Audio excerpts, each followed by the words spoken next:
tonight.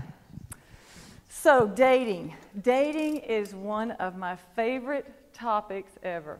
I am a very happily single woman, and I have been I have been single a lot longer than I've ever been married, and I truly enjoy dating. I know you don't hear a lot of people say that, but I really do enjoy dating. So, through the years, I have been on the internet dating for ever since maybe Match.com started. But I have met some of the most interesting, most wonderful people that, of course, I would have never met in my small town. And we're still friends today, most of them. And I have been thrilled that that's been an outlet for me. But along the way, I have certainly kissed my share of toads. My girlfriends think that I should publish my findings, and my guy friends that hear about the theory say, why in the hell didn't you tell me that years ago?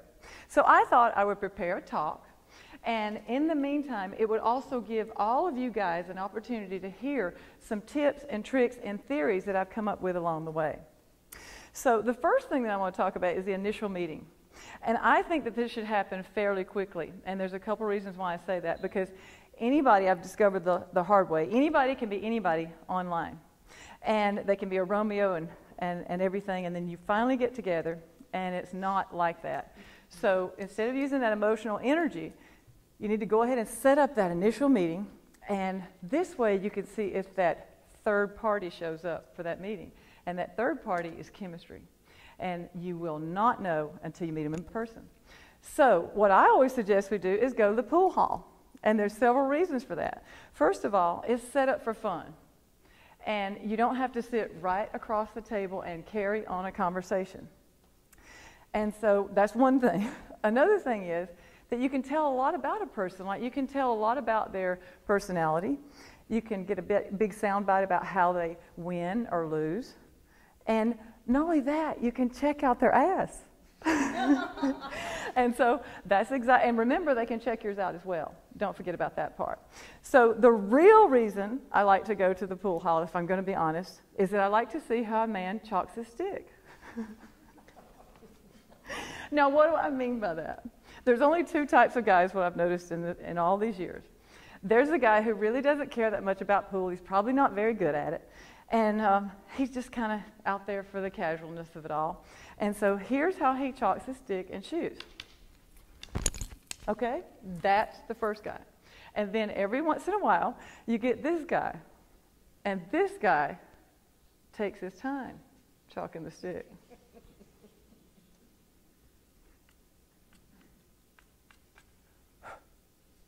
And then baby comes over while he kind of gets in your personal space while he's chalking his stick still. And then he bends to take his shot, and he's down there, and then he shoots. Now, which one of those guys do you think I want to go out with again? Like tomorrow night? So consider the pool hall for your first date. The next thing I want to discuss is baggage. And we are all products of our past, that's for sure. But I got to tell you something. Did somebody's phone really just go off? Somebody's phone, you guys actually, your phone actually went, no, is it really? All right, so here's the thing that every time a phone goes off in a quiet area like that, this is so funny, I always think about roadkill. And the reason why I think about roadkill is because you know how you're driving down the highway and you see this giant roadkill up ahead and you think to yourself, God in heaven, what is that?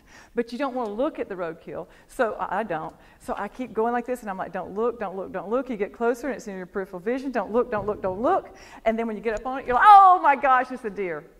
Same thing happens when I hear a cell phone go off like that. I always think to myself, don't look, don't look, don't look. Oh my gosh, you forgot to turn your cell phone off.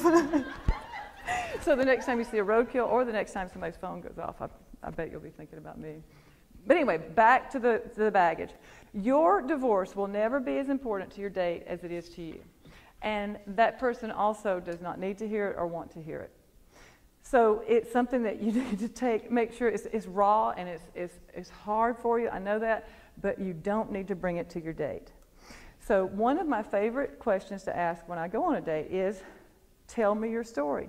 And I do this even with, I love to do it with cab drivers and waitresses and clients. What is your story? Tell me your story. And it's almost like nobody ever does that. So it gives you this huge opportunity to learn a lot about them at one time. But I made the mistake of saying this to Darren about 5, 7 years ago. And I said, so Darren, tell me about you. What's your story? He takes a deep breath and he starts with, I don't hate my ex, I am indifferent. And I think to myself, you must have heard that on Dr. Phil. So he says it about 3 more times. He goes through his whole thing about how he can't even pick his kid up at school anymore because his ex got that rearranged and now this and that. He goes on and on. And then I had long ago stopped doing uh-huh. You know, when you say uh-huh, that means continue, continue. I stopped saying uh-huh. And I started hearing Charlie Brown's teacher talking wah-wah, wah-wah, wah-wah, wah-wah. And I looked straight through him. And then it got fascinating, really, really fascinating. I was like, wow, this is still going on. And 54 minutes later, I shit you not, 54 minutes later, he literally runs out of things to say. He runs out of things to say. And so then he tilts his head to the side. He said, you know, I always bring wine to the first date, or always order wine, because you can learn a lot about a woman after a couple of glasses of wine, can't you, Claire? And he gives me that air elbow. And I look at it, he said, so, what's your story? And I said, well, Darren, I would love to tell you, but you have literally sucked all the oxygen out of this room. And what is left is going to be required for me to get the hell out of here. I'm going to have to do the fireman's crawl as it is to get the oxygen that's still down low. And I know that the friends who know me know that if I had not had on a really cute outfit, just for shits and grins, I would have gotten on my elbows and crawled out of that restaurant. Just remember, it's not that important to them. Now, the marshmallow theory. The marshmallow theory has been a big hit, and I've been able to test it quite a few times with other friends, that is. So I had to discover where this really started. And years ago, I was dating a guy, and we were having a really good start of a relationship. And so he says, what do you want to do today? I said, well, it's beautiful. It's a fall day. Let's go out. Let's go hike, and let's go roast marshmallows and wieners. And so we did. We get out to the campfire, and he starts a fire without matches and without a lighter. Now, I'm just going to tell you something. That's not something you guys have to learn how to do, but I'm still talking about it years later. And you know what I call that? I call that foreplay. But he starts the fire, and I'm over there. Now, I love roasted marshmallows. I absolutely love them. So I'm over there, and I'm getting started with my marshmallows, and I'm not even, you know, the fire's not really ready yet. But he's over there, and he's still stoking the fire, and he's still working on it.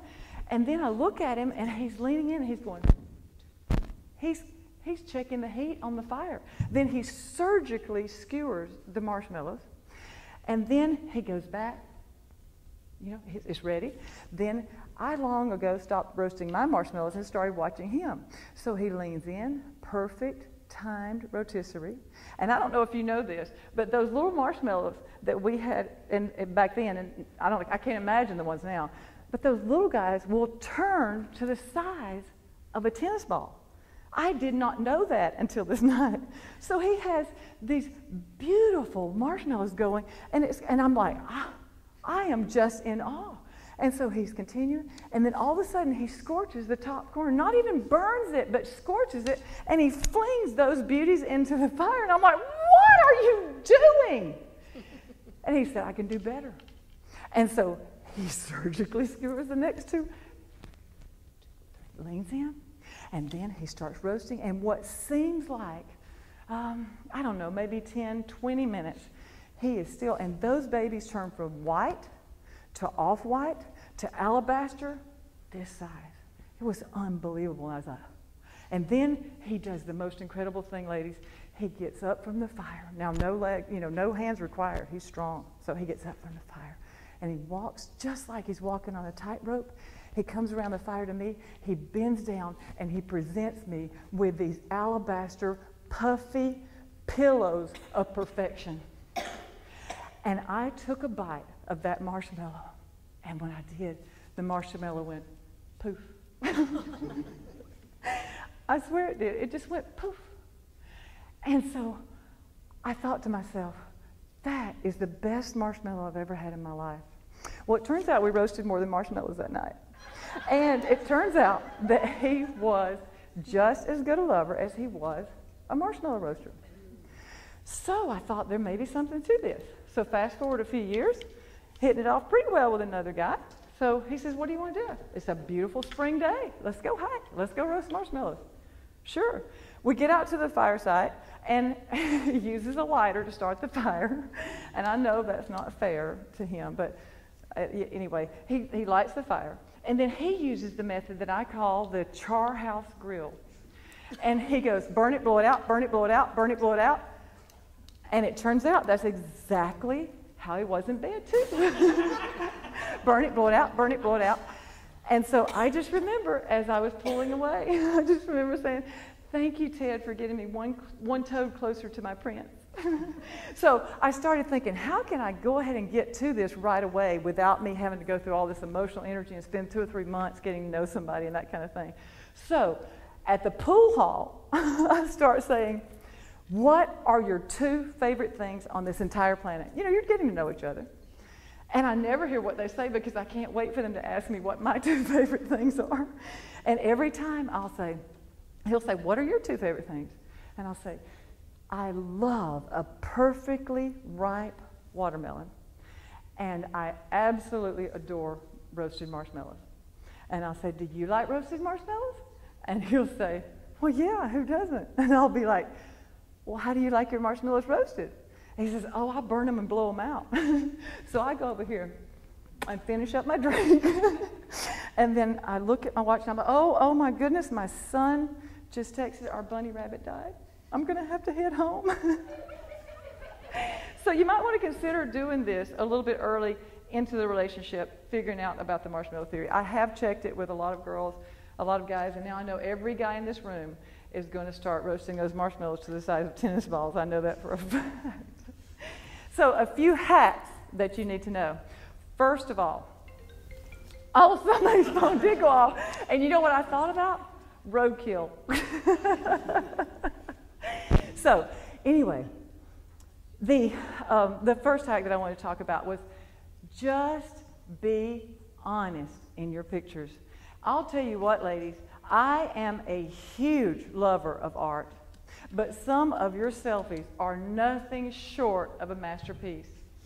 I am telling you, I can't even believe what I see. I've got girlfriends that can teach me to put my jaws in and smile, and then you take the picture from way up here. Well, you never meet anybody from way up here, by the way, especially when you're as tall as I am. So you never meet anybody up here, but there's apps on the phone now that can actually make a 250-pound woman look like a Barbie doll. And she puts it on Match.com or wherever she happens to be. Well, she thinks that I've got this great personality, my eyes are pretty, and I think that it's going to be fine. So she sends a picture that is 11 years ago and 45 pounds ago. And, and what happens is, when you meet him, if you watch really closely, his eyes will glaze over. Unless you're in denial, then you won't say it. And you'll sit there, and I'm from the South, so men are going to sit there, and they're going to sit through it. But he will not call again. You put him in an awful, awful position, and you put a glass wall up when you decided to send that picture. That is so not true. And then you started a relationship with a lie. And there's really no place to go except down from there. So be honest in your pictures. And guys, let me tell you this. We need to see you from closer than 250 yards out with a hat on. You've got to get your girlfriends or your sisters or your coworkers that you can trust, get them to help you with your profile. Oh my God, you make my head hurt sometimes, your profile. And then you put a thing in there, I'm just an average guy. Now, who wants to go out with an average guy? It's like I tell my boys, average is just as close to the bottom as it is the top. So take that sentence out of your profile. 2, the next thing I want to talk about is get in shape, at least some form of shape. Get busy, get physical. And I'm not saying you have to look like a muscle man, But I am saying this, if you are on the market and you look like you don't take care of yourself and you don't take care of yourself, what's going to happen when I take you off the market? You end up in the recliner and you have some of my good Southern cooking. There is no fortune teller required here. So think about, you've already been on the divorce diet. You've probably lost 15 or 20 pounds, right? So just get in the gym. There's another reason to do it. You feel so much better. It's true. Everything you read and hear about it, you feel so much better when you're physical. You feel better mentally and you feel better physically. And you're dating. You're going to be seen naked by somebody that you didn't know eventually, even if you wait till you're married. So get physical. The next thing I want to talk about is being bold. Do things that you never thought you'd do to get results that you never thought you would have. So here's the goal for you. You want to be so bold and do things that are so much fun that your ex says, he would never do that kind of thing with me. That's where you want to be. Now, my baby brother and I were in a dance bar years ago, and there was a girl across the bar who was just dancing on her stool. Oh, she was having a big party, greasing the stool up. And I guess her girlfriends were on the dance floor. And so I hit my brother and I said, go for it, Barry. Barry walks boldly all the way across the bar, and it's loud. So he leans in and he said, would you like to dance? And she stops, just stops on the stool. And she says, no. He leans back in and he says, what do you think I said? And she said, you asked me if I wanted to dance. And he said, no, I said you look fat in those pants.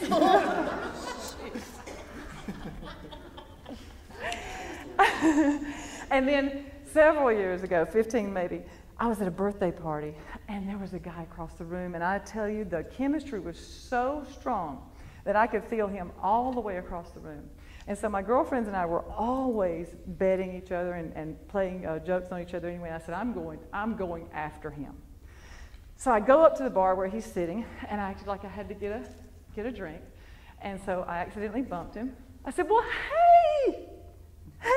And he said, hey. And I said, you don't remember me, do you?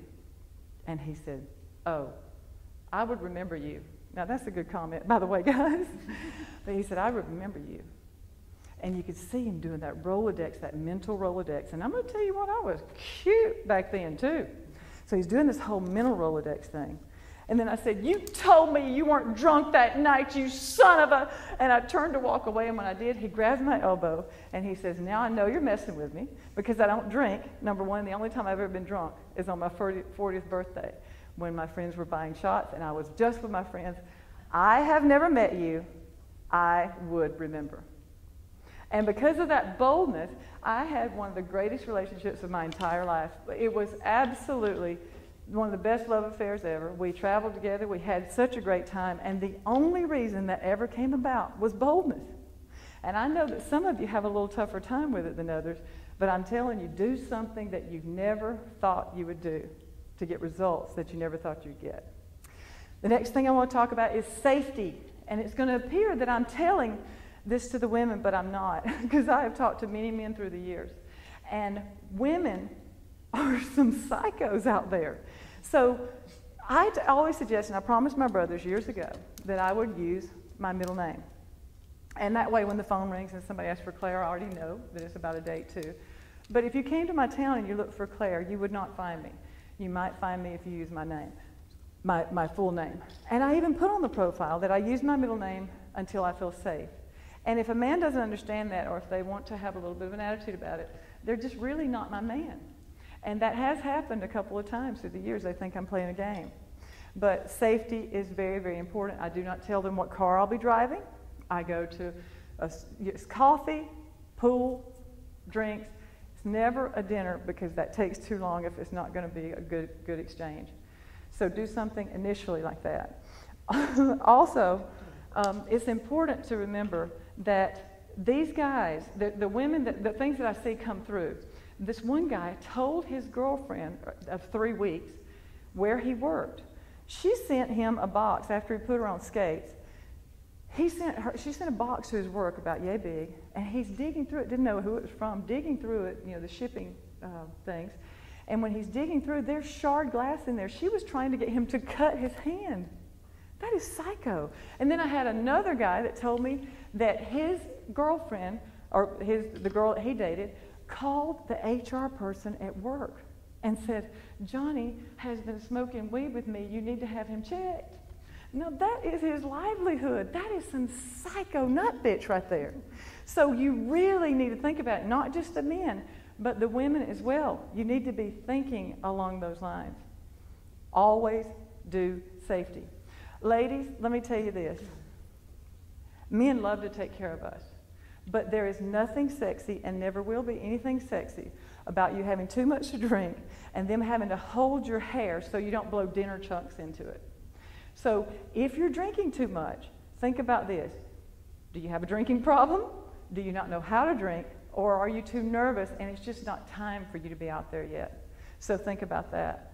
And then, ladies, here's another thing that I need for you to do. I need for you to stop this whole, I'm strong and I don't need a man, I just want a man and I'm independent. You are ruining it for the rest of us. These guys, your women's lib bullshit is ruining it for the rest of us. Because I really can buy my own dinner, and I do it all the time, but it is so nice to have somebody buy my dinner and my drinks. It's really a nice thing. And then I think to myself, if you have to tell somebody that you are that strong or that independent, you might not be.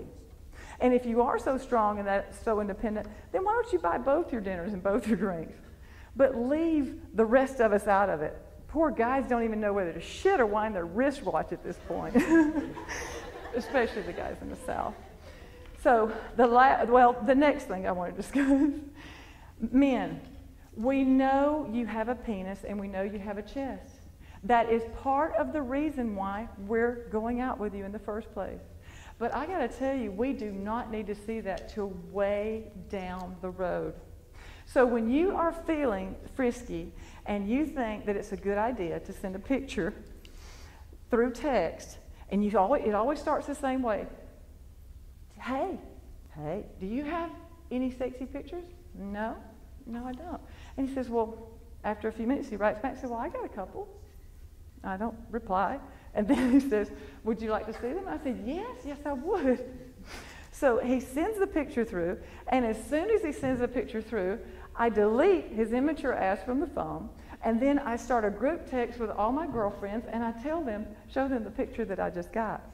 And guess what? That woman who keeps that picture is also the same woman who is the selfie expert.